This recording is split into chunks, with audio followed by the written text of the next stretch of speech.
হ্যাঁ, আমি তোমার বাবার শার্ট পরছে আমাকে দেখতে খুব বাজে লাগতেছে।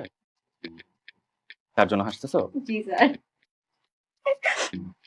দেখো আমরা আসলে একটা মানুষ দেখতে কেমন, তার চলাফেরা কেমন, এগুলো নিয়ে না বেশি চিন্তা করি। কিন্তু মানুষটা ভেতরে কেমন সেটা কিন্তু ভাবি না। এই যে আজকে আমাকে দেখতে কিরকম লাগতেছে, আমাকে দেখতে কিরকম লাগে, সেটার থেকেও কিন্তু বেশি ইম্পোর্টেন্ট যে আমি তোমাকে ঠিকমতো পড়াইতে পারতেছি কিনা। আবার তুমি যে এত সুন্দর, তাই স্যার? আমি সুন্দর? তার থেকেও বেশি ইম্পর্টেন্ট তুমি আমার পড়াটা ঠিকমতো বুঝতে পারতেছো কিনা। একটা ম্যাথও ঠিকমতো করতে পারো না, এগুলো কি? দেখো প্রতিটা দিন আমি ঝড় বৃষ্টি রোদ যাই থাকুক, আমার যদি নিজের কাজও থাকুক, আমি আমার দিনের 2 ঘন্টা সময় বের করে তোমাকে পড়াতে আসি। আর তুমি এগুলো করতেছো? তুমি কি চাও আমি কেন তোমাকে পড়াতে না আসি?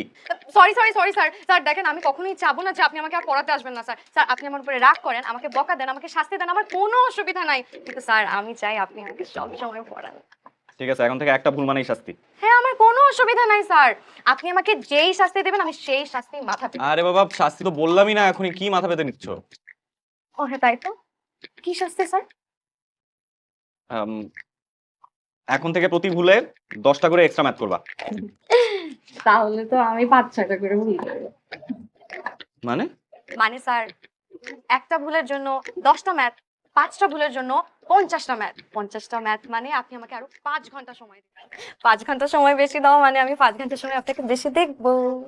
যত বেশি ভুল তত বেশি সময়, তত বেশি আপনাকে দেখতে পারো স্যার। ম্যাথগুলা ঠিক করো। স্যার সবগুলো ম্যাথই তো ভুল, কোনটা ঠিক করবো? আচ্ছা স্যার, সব ঠিক করে দিচ্ছি। আচ্ছা, তোমার কি লজ্জা শরম নাই? স্যার আপনি জানেনই তো আমার লজ্জা শরম একদমই নেই। কিন্তু এখন তো মনে হচ্ছে আসলে একটু লজ্জা শরম থাকা উচিত।